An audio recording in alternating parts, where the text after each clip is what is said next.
দেশ ও জাতির কল্যাণে রাত দিন পেশাদারিত্বের কাজ করে থাকেন গণমাধ্যম কর্মীরা। রমজান মাসে পবিত্রতা মাহের রমজানের ফজিলতকে গুরুত্ব দিয়েই বেনাপোল প্রেস ক্লাব আয়োজন করে ইফতার এবং দোয়া অনুষ্ঠান। বেনাপোল হোটেল সানরূপে অনুষ্ঠিত হয় ইফতারি অনুষ্ঠানের।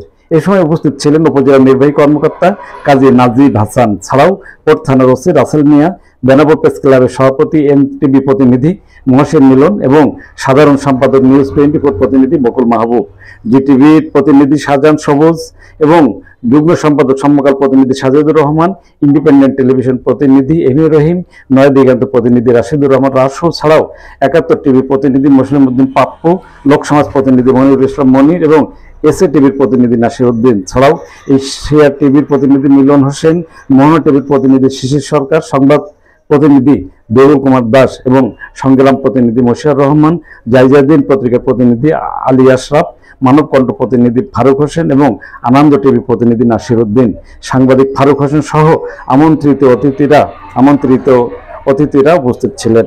রসালো ফল সহ নানান ধরনের মুখরোচক খাবারের ইফতারি করা হয়। দেশের মঙ্গল এবং জাতির শান্তি কামনায় দোয়া করা হয়। মাগরিব নামাজ বাদ ফটো সেশনে অংশগ্রহণ করেন সাংবাদিক নেতৃবৃন্দ। বিভিন্ন বিষয়ে আলোচনার সময় কাটান তারা।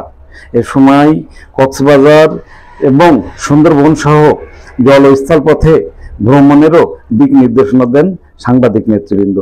হ্যাঁ ভিউয়ার্স, আমাদের এই ভিডিওটি ভালো লাগলে বা আমাদেরকে ভালো লাগলে এই অনুষ্ঠানটি ভালোবাসলে লাইক ও কমেন্টস করে জানাবেন আপনার মূল্যবান মতামত। এই সেই পর্দায় আমাদের